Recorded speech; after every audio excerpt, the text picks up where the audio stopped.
Assalamualaikum warahmatullahi wabarakatuh. Perkenalkan, nama saya Laila Sapitri dengan NIM 1907030209. Di sini saya akan menjawab 5 pertanyaan, yaitu soal dari ujian akhir MK Biologi Laut dengan dosen pengampu Pak Ilham Zulfahmi MSI. Menjawab soal yang pertama. Apa pengaruh salinitas terhadap biota akuatik? Jawabannya adalah faktor lingkungan sangat berpengaruh bagi biota laut. Salah satunya adalah salinitas. Beberapa fase dalam kehidupan biota laut seperti pemijahan, pertumbuhan, hingga penyebaran biota laut sangat dipengaruhi oleh salinitas. Salinitas merupakan faktor pembatas dominan yang mempengaruhi kehidupan organisme. Maka salinitas benar-benar sangat berpengaruh bagi kehidupan organisme yang ada di laut.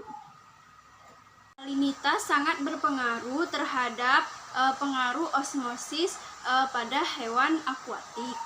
Saya akan menjawab soal nomor 2. Soalnya yaitu, mengapa di muara terjadi fluktuasi salinitas? Apa dampaknya bagi tingkah laku biota akuatik? Jawabannya, karena terjadinya pasang surut air di muara, maka akan mengakibatkan fluktuasi salinitas. Muara merupakan ekosistem yang mempunyai ekosistem salinitas yang tinggi, dan gradiensnya akan tampak pada saat-saat tertentu. Pola gradiensnya berbeda tergantung dengan musimnya. Kemudian, perubahan salinitas yang besar dapat mengakibatkan berkurangnya makrobentos menjadi lebih berkurang ataupun lebih sedikit. Akan menjawab soal nomor 3.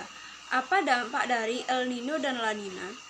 Dampak dari El Nino sendiri ialah kekeringan atau kekurangannya curah hujan. Hal ini juga dialami oleh negara Indonesia, India, Filipina, dan Australia. Sedangkan dampak dari La Nina ialah berdampak membuat suhu permukaan laut di Samudra Pasifik akan mengalami pendinginan pada bagian tengah, sehingga membuat suhu dingin dan pembekuan yang cukup drastis. Menjawab soal nomor 4, yaitu bagaimana solusi untuk mengatasi sampah laut?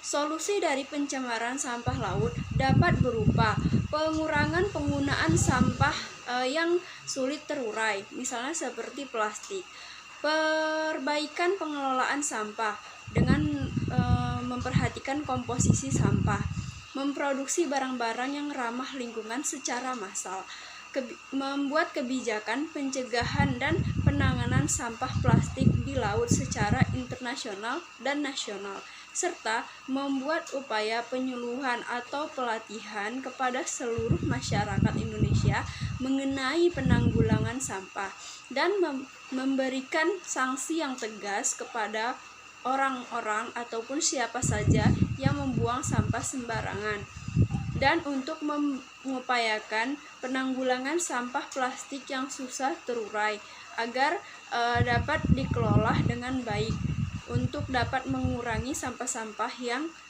sulit untuk terurai, sehingga tidak dapat mencemari laut ataupun pencemaran daratan.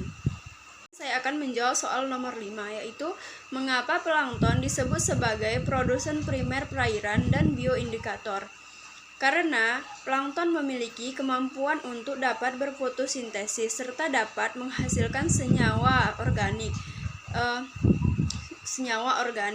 Hal ini membuat plankton disebut sebagai produsen primer.